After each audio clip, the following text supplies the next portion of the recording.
Welcome to the panel breakdown. I'm your host, Matthew Sardo.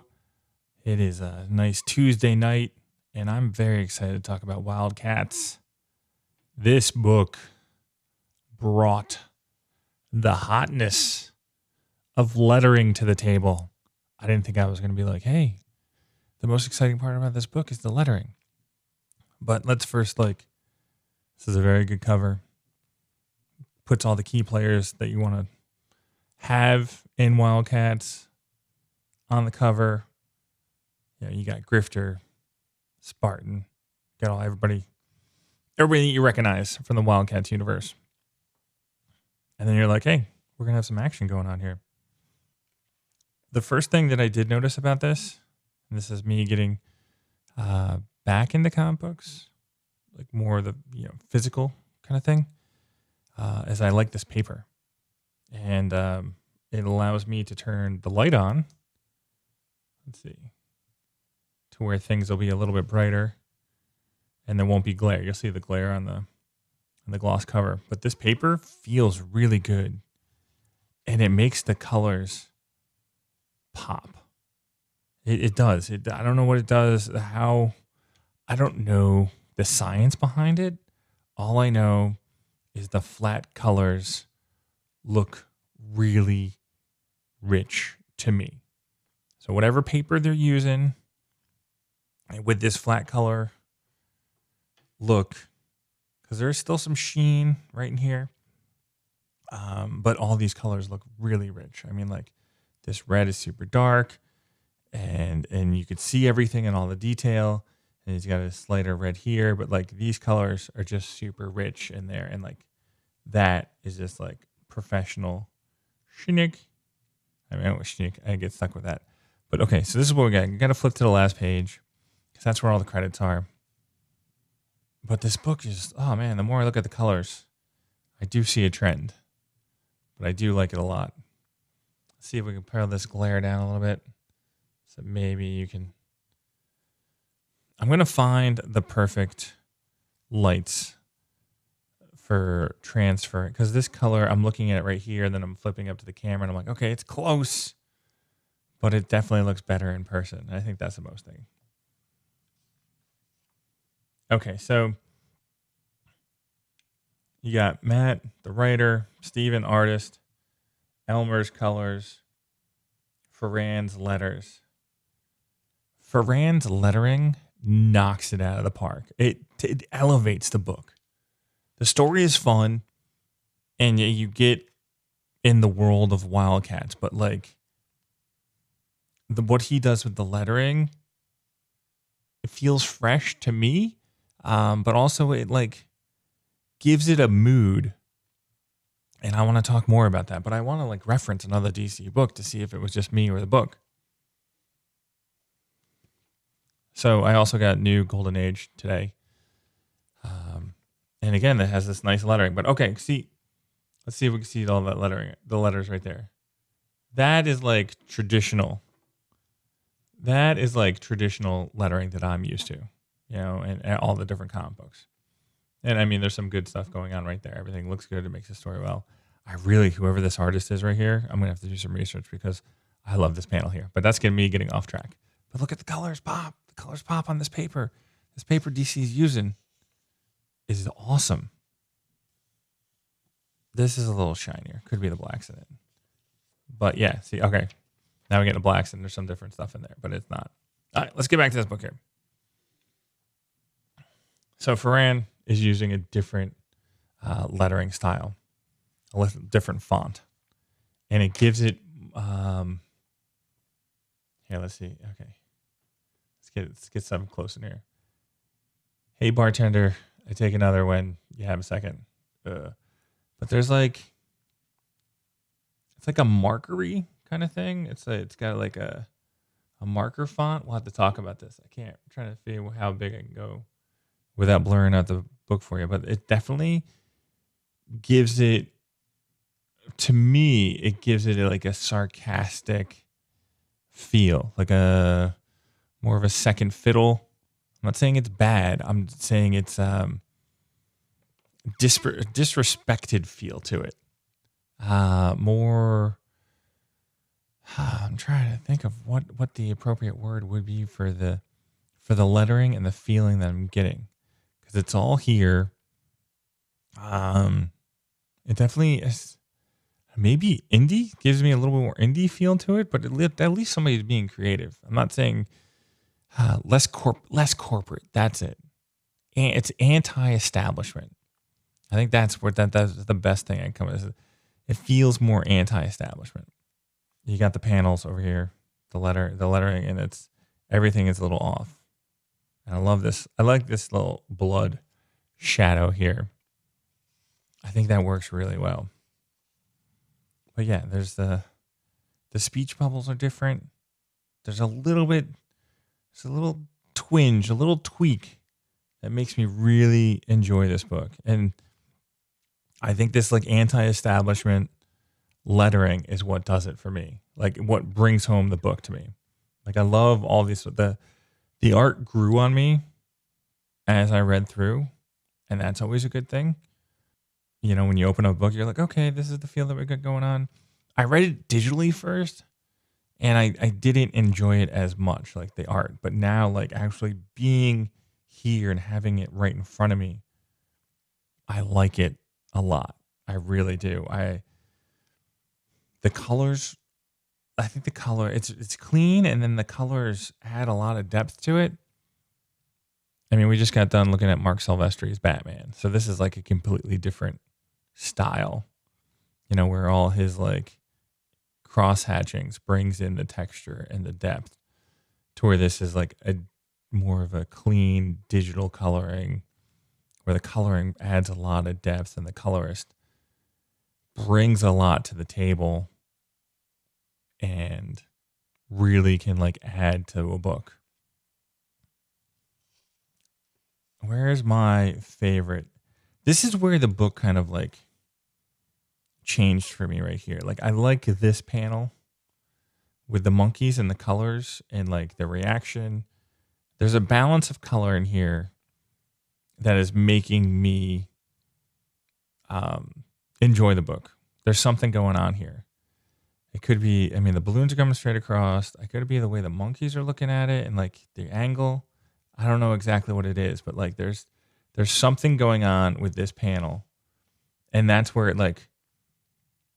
it turned up a notch for me. I was reading the book and I was like, okay, here we are, we're in it. And then like this right here, there's some like really dark inks to outline the characters.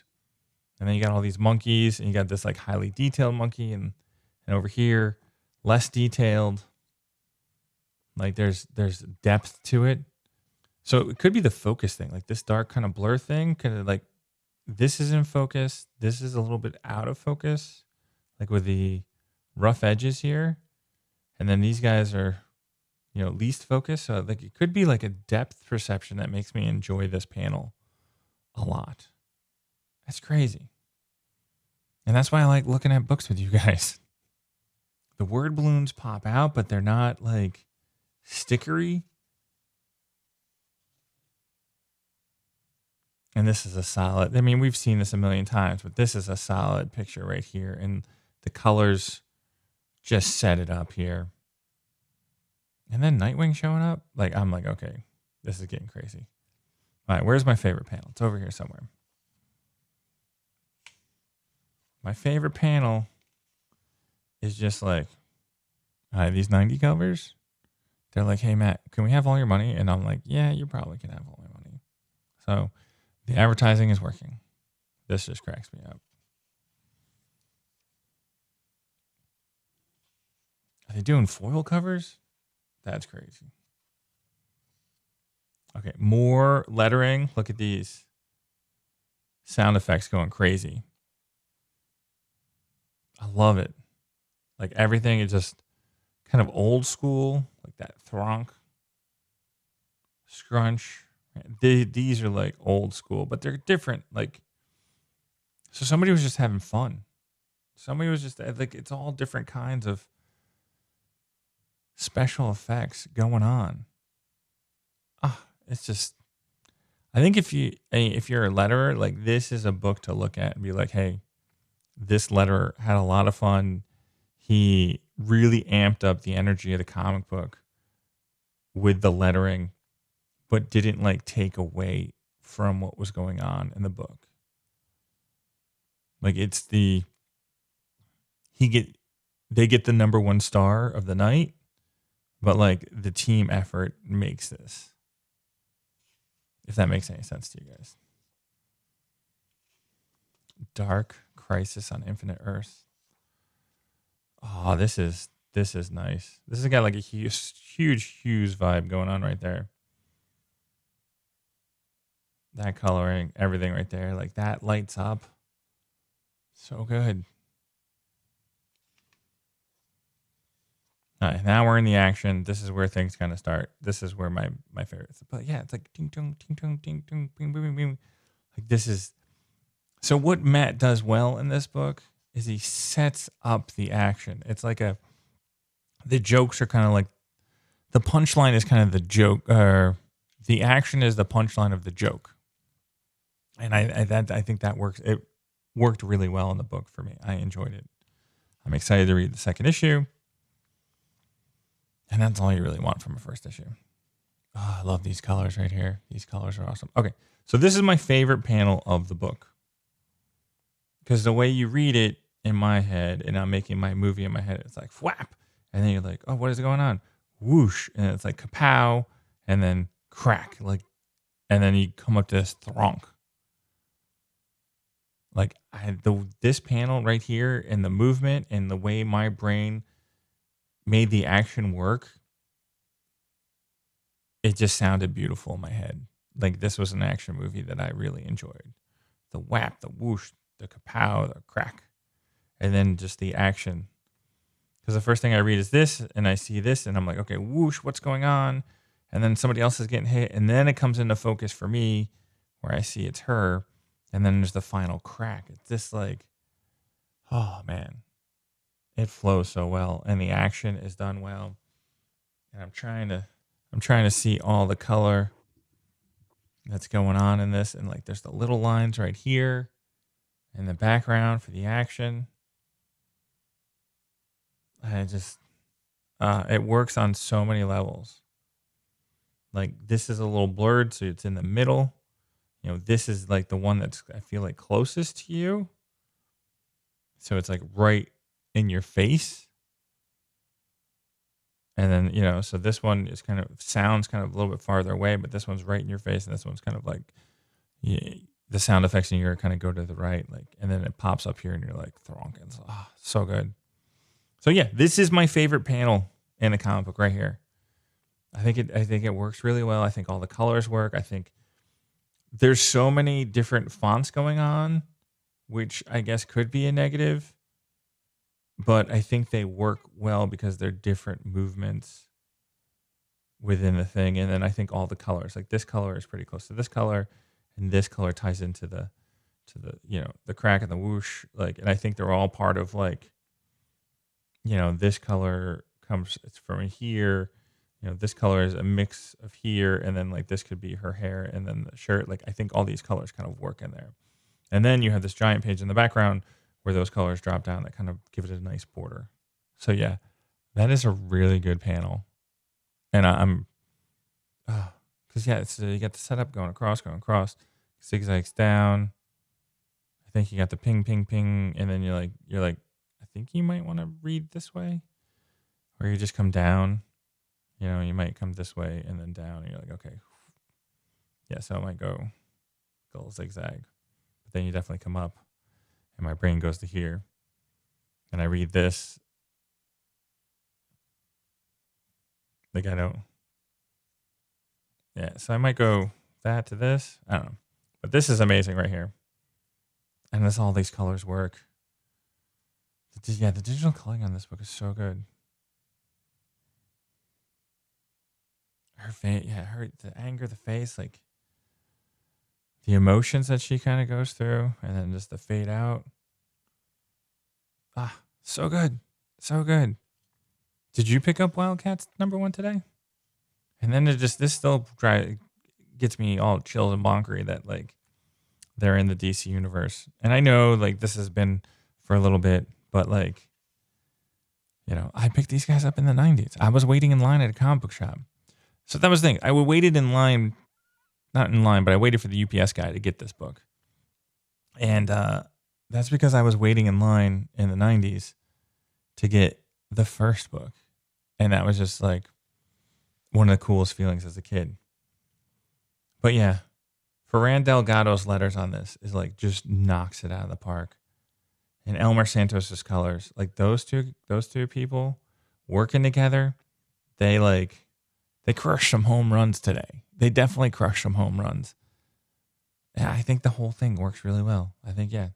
Stephen, Matt's writing here, like it's all of it clicked and made it a really fun read, and I'm really excited to read the next issue. So that's gonna wrap it up for me. I'm Matt Sardo. This is the panel breakdown in the Monkeys Fighting Robots studio, and I can't wait to talk to you about comic books next.